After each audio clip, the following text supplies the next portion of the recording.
सामना एडिटोरियल में लिखा है कांग्रेस को लेके, ममता बनर्जी को लेके, और जो एक कंफ्यूजन क्रिएट हो रहा है उसके ऊपर आपने बात की। आपका सवाल क्या है? मेरा सवाल ये है सर कि यूपीए से अलग होके एक फ्रंट बनेगा अपोजिशन का, देखिए जिसको उससे ममता बनर्जी लीड करेंगी। नहीं, देखिए ममता जी इस देश की बहुत बड़ी नेता है, पश्चिम बंगाल की मुख्यमंत्री है। भारतीय जनता पार्टी के खिलाफ जो लड़ाई चल रही है उससे सबसे महत्वपूर्ण योद्धा है,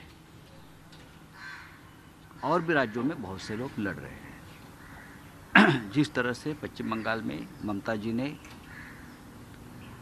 एक संघर्ष किया, एक युद्ध किया और जीत हासिल की, वो बहुत ही प्रेरणादायी है।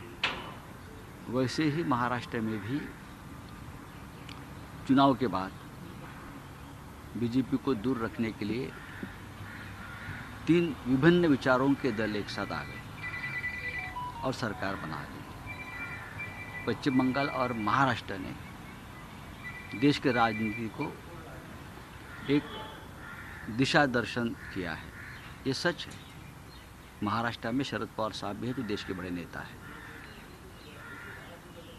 जो चल रहा है अभी कि यूपीए का क्या करना है, ममता जी का सवाल जायज़ है, यूपीए कहाँ है।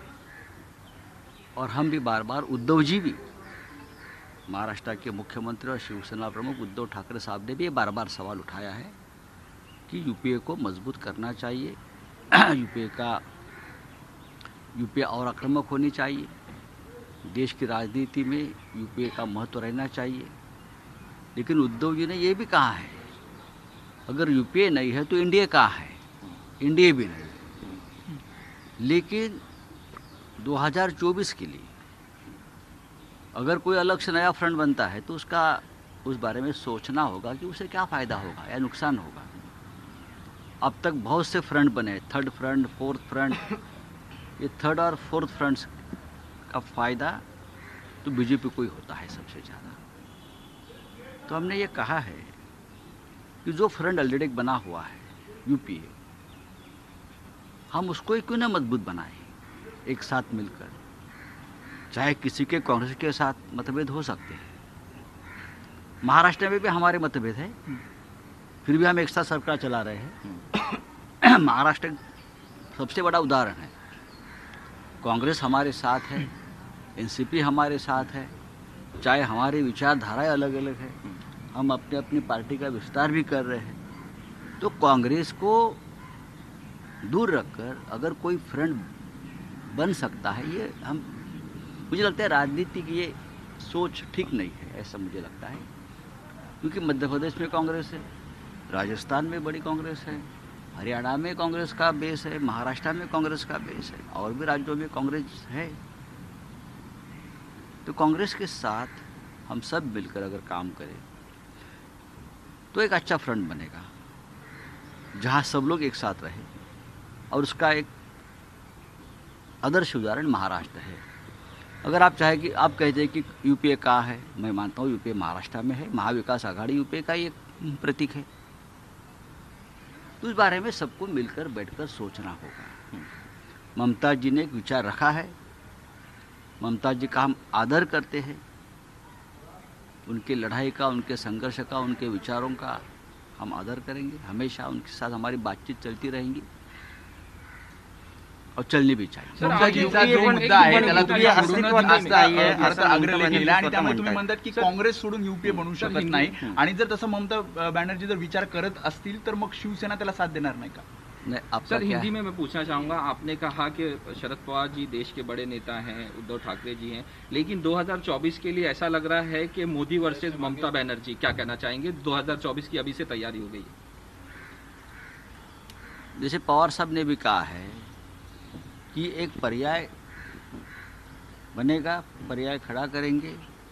नेता कौन, उस बारे में बाद में हम पर्याय सोच कौन हो सकते सकता हैं। है आपको क्या? नहीं, पहला तो फ्रंट तो बनने दीजिए। सर, कांग्रेस ने ये कहा कि ममता बनर्जी जो है वो पॉलिटिकली अफसरवाद जो है उनको सपोर्ट कर रही हैं, पॉलिटिकली अपॉर्चुनिस्ट हैं उनको सपोर्ट कर देखिए, रही ये हैं। सब बातें हम भूल जानी चाहिए।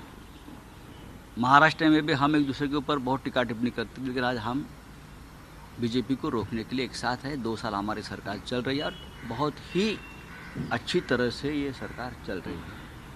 ये देश के लिए हमने एक नया आदर्श बनाया है कि हम लोग सरकार में एक साथ काम कर सकते हैं। धीरे धीरे ये सब बातें दूर हो जाएगी। हम वापस ममता जी से मिलेंगे, हम सब लोग मिलेंगे। फ्रंट एक ही बननी सर, चाहिए। आपने कहा यूपीए को कौन लीड करेगा, किसी पे दैवीय अधिकार? देखिए, मैं दिल्ली में जा रहा हूँ। हाँ हाँ सर, यूपीए को कौन लीड करेगा? देखेंगे।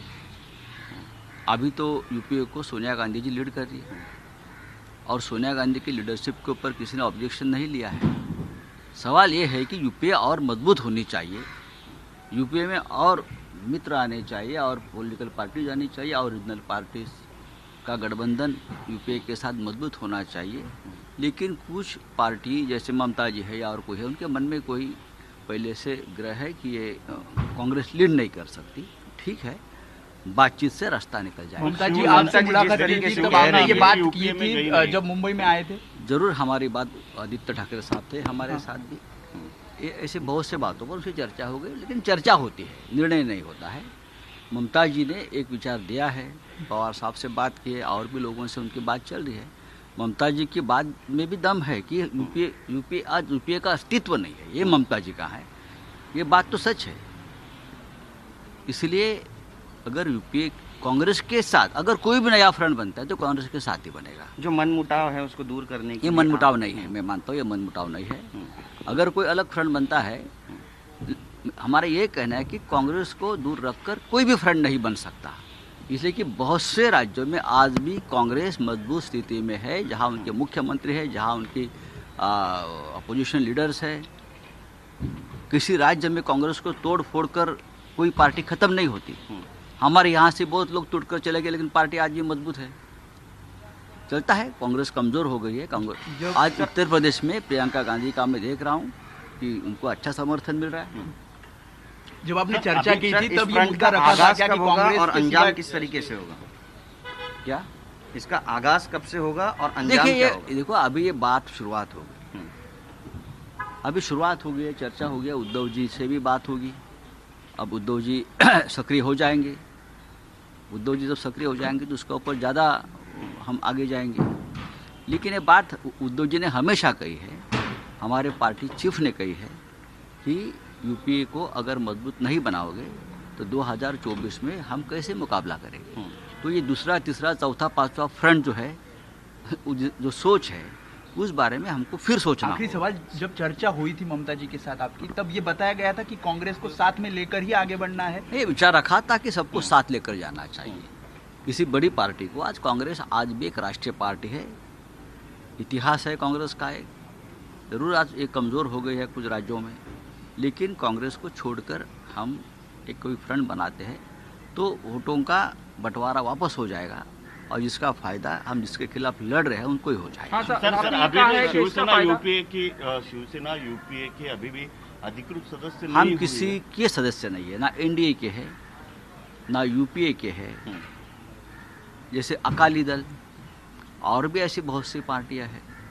तो ये सबको अगर एक साथ लाने का प्रयास जो है वो करना चाहिए।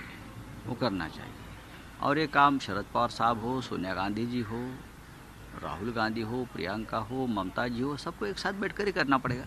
सर, सेशन शुरू हो चुका है, विंटर सेशन। महाराष्ट्र के बहुत सी समस्याएं हैं, बहुत से सवाल हैं जिनके ऊपर अब तक केंद्र ने कुछ भी ठोस ऐसा निर्णय नहीं लिया है। आप क्योंकि सदन नहीं चल रहा है, कल से चल रहा है, कल से शुरू हो गया है। अभी हम भी जाएंगे दिल्ली में, देखेंगे। तो देवेंद्र फडणवीस ने कहा है शिवसेना को वीर सावरकर जी के बारे में बोलना नहीं चाहिए, इस तरह से स्टेटमेंट दिया है। क्या कहना चाहिए? वीर सावरकर जी के बारे में हमें ही बोलना चाहिए। वीर सावरकर के असली वारसदार हम ही है, उनके विचारों के असली वारसदार हम ही है।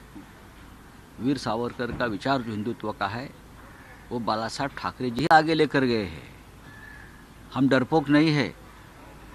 मैं आपको बताना चाहता हूँ, हिंदुत्व के मामले में हमने कभी भी यू टर्न नहीं लिया है, हमने कभी कॉम्प्रोमाइज़ नहीं किया है।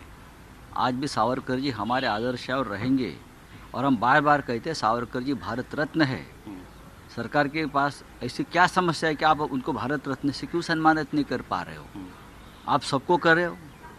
त्यांचं म्हणणं आहे की निलंबित खासदार चिखलफेक करतायत सावरकर. अजिबात नाही, हे असं काही झालेलं नाही आहे. आमचे जे खासदार आहेत, मग प्रियांकाजी असतील किंवा अनिल देसाई जे असतील, या संदर्भात कायदेशीर कारवाई होते आहे. त्यांच्यावर जो काही खोटं जो आरोप लावलेला आहे, मी स्वतः चौकशी केली. आधी मलाही वाटलं की काहीतरी कोणी चुकीचं बोललं की काय, स्लिप ऑफ टंग झालं की, पण तसं नाही आहे. मी स्वतः पाहिलं. पण फडणवीस म्हणतात की सावरकरांचा ज्यांनी अपमान केला त्यांच्या मांडीला मांडी लावून सत्तेत शिवसेना बसलेली. प्रभू श्रीरामाचा ज्याने अपमान केला त्यांच्या पक्षाला पण तुम्ही घेऊन बसला होतात ना सरकारमध्ये. रामविलास पासवान यांनी राम मंदिराच्या संदर्भात लढ्याबाबत जी वक्तव्य केली होती, त्यानंतर मांडीवर घेऊन कोण बसलं होतं? आजही अनेक पक्ष त्यांच्याबरोबर असे आहे. बघा, हा कोण कोणाला घेऊन बसला यापेक्षा आमचा विचार काय आहे, आमच्या मनातल्या भावना काय आहे, हमारे मन की भावना क्या है वो देखिए. चलो धन्यवाद. आई भवानीचा गजर म्हणजे झी 24 तास.